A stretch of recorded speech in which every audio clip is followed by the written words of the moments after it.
Hi mga kasweetie, this is another audio story entitled Meeting in the Wrong Fate. May isang girl waiting for her boyfriend on the first day. She sent a message sa lalaki at sabi, "Miss na kita, anong oras ka ba pupunta?" Naghintay siya sa reply but suddenly walang reply. Second message, nag-text ako sa'yo kaninang umaga pero ba't wala kang reply? She waited for 5 hours pero wala pa ring reply. Sa sobrang asar na niya, ini-off niya ang CP niya at sabi, "Hindi ko i-open ang CP ko unless hindi siya pupunta dito." While waiting, nakatulog ang girl. Second day, she's still waiting sa kanyang boyfriend. Nagpaparing sa phone tapos baba. Sabi niya sa kanyang sarili, "Mahal pa ba niya ako? Alam naman niya pag nagpaparing ako. Diba?" Nag-expect ang girl na tatawag ang boy pero dumating ang gabi, wala pa ring tawag ang boy. Third day of waiting.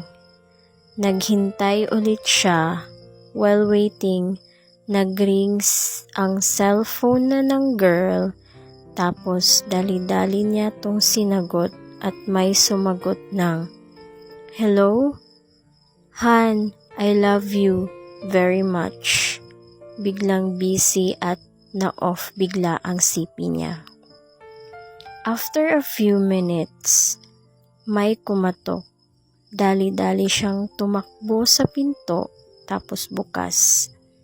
Ang girl ay na-sorpresa dahil nakita niya ang BF niya nakatayo sa pinto na naka-formal attire. The boy said, "Come with me. Hayaan mo akong bumawi sa'yo." Sumagot ang girl, "Wait, I'll just..." "Halina," sabi ng boy. Pagkatapos ng ilang minuto, nakarating na sila sa bahay ng guy. Kinabahan siya bigla. Nagtanong ang girl, "Anong nangyari? Ba't ang daming tao?" "Ano yan?" At natahimik ng saglit. "Ang mama mo," sabi ng girl. Walang sagot ang boy. Biglang may tumawag sa kanya at na-shock ang girl nang nakita niya ang mama ng boy na umiiyak at niyakap siya. Ang sabi ng girl, "Halika," sa pag-aakalang nakasunod ang boy sa kanya sa pinto.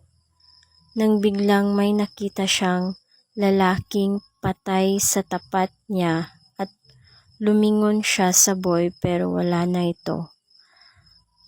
At lumapit ang mama ng boy, sabi, "Ba't ngayon ka lang? Dami kong text sa'yo. Ba't ngayon ka lang pumunta?" And then, she looked at her CP para makita ang text ng mama sa boy and she opened it and said, "Hija, ang anak ko nasa ICU, 50-50 na.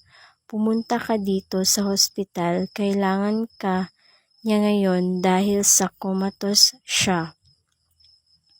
Alam kong ikaw ang lakas niya, kaya pwede bang pumunta ka?" Ang sabi ng mama niya sa text. Ang huling message na nakita niya ay, "Hija, patay na anak ko." And while reading the message, umiyak siya ng malakas at naalala niya ang sabi ng boy sa ilang minutong nakalipas na ang sabi ng boy sa kanya, "Come, let's go. Dalawin mo naman ako kahit sa uling araw ng lamay ko. And that's the end of our story. And for my advice, for me lang, love is like a time. Diba ang time is gold and precious. And also the love.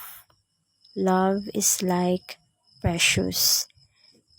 Every segundo ng bawat araw natin, dapat natin itong pahalagahan kasi hindi natin hawak ang ating kapalaran, di ba?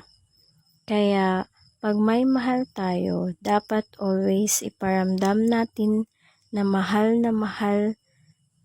natin sila every minute and seconds of our day. Para wala tayong pagsisisihan sa huli, and that's the reality of love. And that's all. Thank you for listening. God bless. Bye.